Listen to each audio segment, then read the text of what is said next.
Welcome to Into the Story with Pass the Turn. Thank you for joining me for episode 3. We've been wandering the realms of Kaldheim for so long I have lost 2 toes to frostbite. Today's tale features the red-faced devil planeswalker Tibalt, the king of chaos, meme-worthy weakest planeswalker, and now the god of lies. Without further delay, let's get into the story. The Saga of Tibalt by Roy Graham, with contributions from Jenna Helland.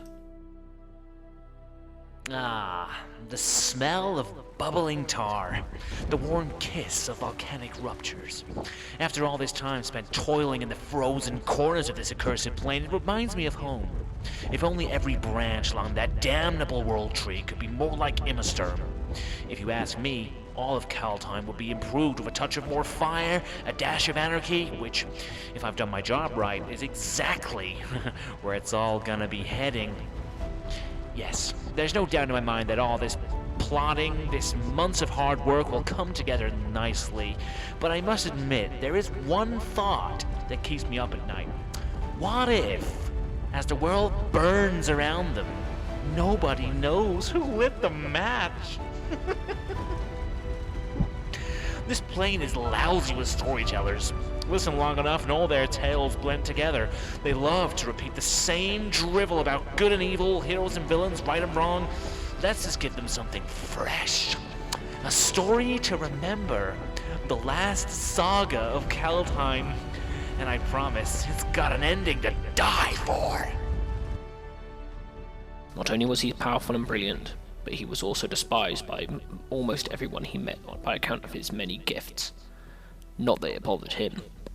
However, on account of his many jealous enemies, Tibalt travelled often from place to place and never stayed in one plane for too long. This is the story of how he came to Kaldheim, and how he met the horrible beast. See, this horrible beast had heard about Tibalt's many talents and desperately needed his help. The beast knew that a handsome and powerful planeswalker such as Tibalt would never stoop to helping a hideous, stupid monster unless his hand was forced. So the horrible beast snuck up on him one day and stuck Tibalt with a nasty, tricky sort of poison. He called the poison a seed, and the only way the horrible beast would remove it was if Tibalt caused a distraction on his behalf. What the monster didn't realise was that Tibalt had already been planning to stir up trouble in Kaldheim. So while the wise and mighty planeswalker agreed to the horrible beast's terms, he was really only doing what he had meant to do anyway. First, Tibalt needed a disguise. Nobody would listen to some newcomer after all. With Tibalt's vast reservoir of cunning, it was easy enough to find Valky. It happened that this god of lies, this prince of tricksters, was foolish enough to get lied to and tricked himself. How about that? Tibalt wrapped Valky in magical chains and brought him to the coldest, most remote realm he could find, Karfil. There was this frozen mummy of a king there who Tibalt had worked out a deal with. So long as Valky stayed deep in the dungeon of the King Nafi's glacial palace, Nafi and his Dreadman, that's what this king called the walking stiffs making up his army, could have the first pick of treasure when the Doomscar started. And oh, what a Doomscar it would be. Never had Tibalt seen a greedier, more gold-crazed bunch of zombies. The denizens of the other realms he knew would need a bit more convincing before they were willing to march to war. The next step in Tibalt's masterful plan was to suit up his new disguise as Valky and visit Cole the Forge Master. Cole was one of the dwarves, that metal-brained, oblivious species of blacksmiths, and it just so happened that Cole was the greatest of them all, for whatever that was worth. He was the only one who could work with Tyrite, the hardened sap of the World Tree, which had all sorts of interesting properties. Cole was making a sword out of the stuff, a blade which could open paths between all the realms of Kaldheim. It was supposed to be for Halvar, the god of battle. Every plane has one of those dumb brutes, you know, but the thing was, Tibalt needed it. Crossing between the realms was a real pain otherwise, and he had a lot of work to do up and down the world tree. Cole was awfully stubborn about handing it over to Valky. Something about Halvar saving him from a giant wolf, Valky being the god of lies. So Tibalt did the realms a favour and pushed the obnoxious dwarf right into his own forge.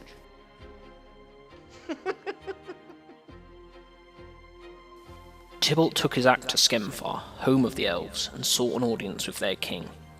King Harald, son of Haraldir, the very same elf who had united the warring clans of Wood and Shadow, was known across the realms as a wise and steadfast leader. He was known to Tibalt, though, as a proud, paranoid fool who believed the elves should be in charge of every last twig in Kaldheim, and hatred and mistrust of the Scotti, the gods of Kaldheim, had long ago settled into the bones of every elf in Skemfar. Oh, if you could have seen the royal court that day!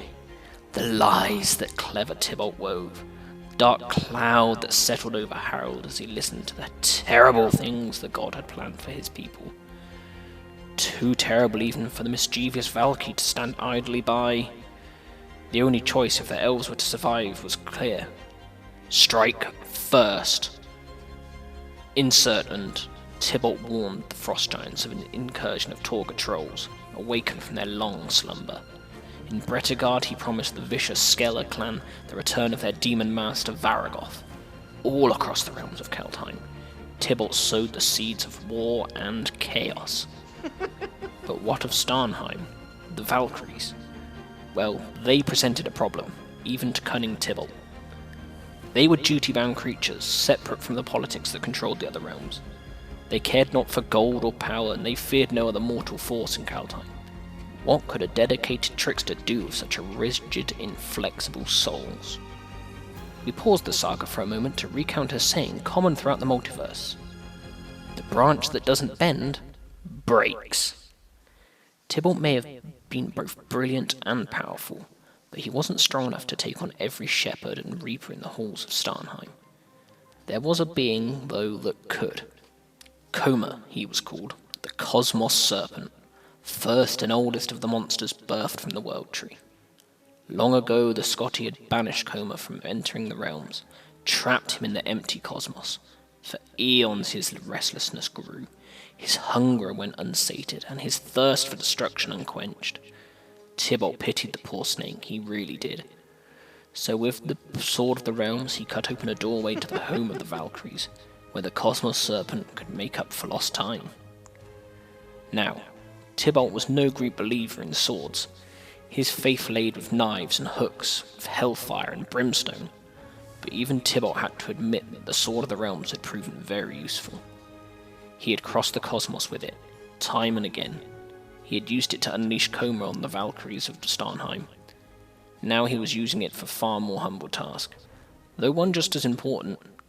He was leaving a trail, dragging the tip through the black basalt surface of Immersturm.